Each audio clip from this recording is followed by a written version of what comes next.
देखिए, ये आपदा आने से पहले केदारनाथ में सब कुछ नॉर्मल था। पूरे इलाके में चहल पहल थी। हजारों की संख्या में लोग केदारनाथ धाम दर्शन के लिए पहुंच रहे थे। इवन होटल, दुकानें और गेस्ट हाउस तीर्थ यात्रियों से भरे पड़े थे। लेकिन दोपहर के बाद मौसम में बदलाव आना शुरू हुआ। दिन में ही एक अंधेरा सा छाने लगा। एक्चुअली ये और कुछ नहीं बल्कि मानसून की दस्तक थी। हालांकि जून के महीना में मानसून इतना जल्दी नहीं आता, लेकिन इस बार मानसून अपने तय समय से पहले ही पहुंच गया। एक दिन बाद यानी 15 जून को मौसम विभाग ने चेतावनी जारी किया कि अगले 72 घंटे में केदारनाथ में भारी बारिश की संभावना है। लेकिन दुर्भाग्य से ये चेतावनी लोगों तक पहुंच नहीं पाई। ये लोगों ने इसे सीरियस नहीं लिया। फिर क्या था, 16 जून को केदारनाथ में भारी बारिश शुरू हो गई, जिसके कारण कई नदियों का जलस्तर बढ़ने लगा। बढ़ गया है, जलस्तर बढ़ने वाला है।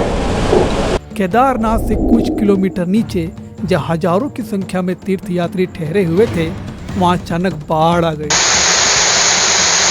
भारी बारिश और बाढ़ के कारण केदारनाथ यात्रा के सभी रास्ते बंद हो गए, जिस वजह से कई यात्री बीच में ही फंस गए। ना वो आगे जा पा रहे थे, ना पीछे हट पा रहे थे।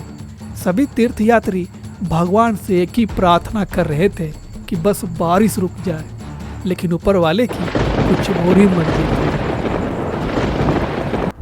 थी। इस आपदा में सबसे ज्यादा नुकसान रुद्रप्रयाग, चमोली, उत्तरकाशी और पिथौरागढ़ जैसे डिस्ट्रिक्ट का हुआ था। राज्य की 1300 किलोमीटर से अधिक सड़कें और 150 से अधिक पुल इस डिजास्टर में टूट के बिखर गए।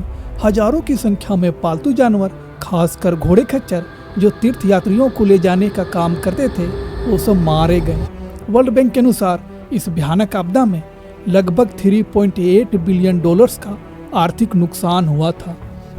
लेकिन सबसे हैरानी की बात थी, इतनी बड़ी आपदा आने के बावजूद केदारनाथ मंदिर सुरक्षित था।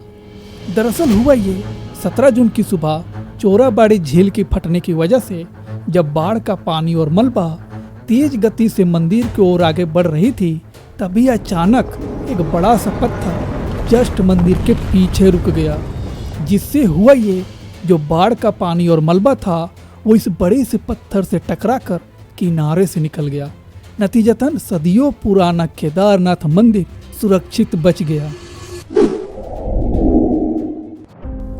इस घटना को कई लोग दिव्य चमत्कार मानते हैं और लोग इस पत्थर की पूजा भी करते हैं। आज के समय इस पत्थर का नाम भीमशिला रखा गया है।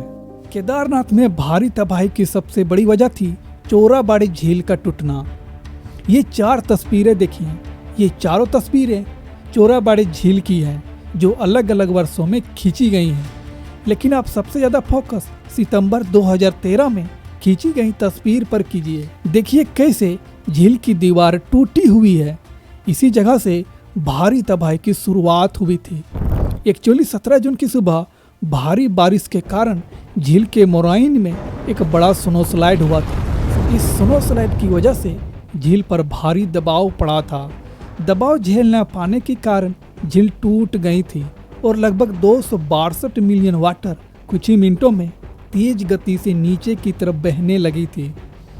और जब चोराबाड़ी झील का पानी मंदाकिनी नदी के घाटी में पहुंची, तो बड़े बड़े चट्टानें और मलबा भी बहने लगा था। इस तेज धार की वजह से एक डेब्रिस फ्लो बना, यानी कि मलबे की बहाव, जिसकी ताकत इतनी ज़्यादा थी कि रास्ते में आने वाली हर चीज़ को तबाह करते गया। आने वाले समय में ऐसी घटनाएं ना हो, इसके लिए हमें क्या करना चाहिए? सबसे पहले नदियों के किनारे किसी भी प्रकार की निर्माण की अनुमति नहीं देना चाहिए, क्योंकि नदी को बहने के लिए एक नेचुरल फ्लो एरिया चाहिए, ताकि बाढ़ आने पर पानी को फैलने की जगह मिल सके। और दूसरी चीज, पहाड़ी ढलानों और नदियों के किनारे ज़्यादा से ज़्यादा पेड़ लगाए जाना चाहिए, ताकि लैंडस्लाइड और मिट्टी का कटाव कम हो सके। और सबसे ज़रूरी चीज़, सरकार को पहाड़ी इलाकों के लिए एक एडवांस वेदर फोरकास्टिंग सिस्टम लगाना चाहिए, ताकि ये सिस्टम बादल फटने और भारी बारिश जैसी घटनाओं का सटीक अनुमान लगा सके।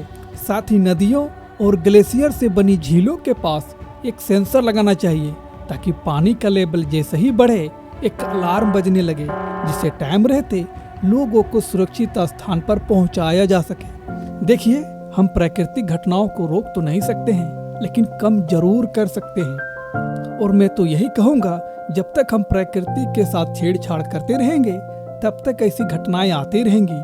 और अगर हम प्रकृति के साथ चलेंगे तो यही धरती हमें जीवन देती रहेंगी। अगर आपको ये वीडियो अच्छी लगी हो तो प्लीज़ हमारे चैनल को सब्सक्राइब करें। बहुत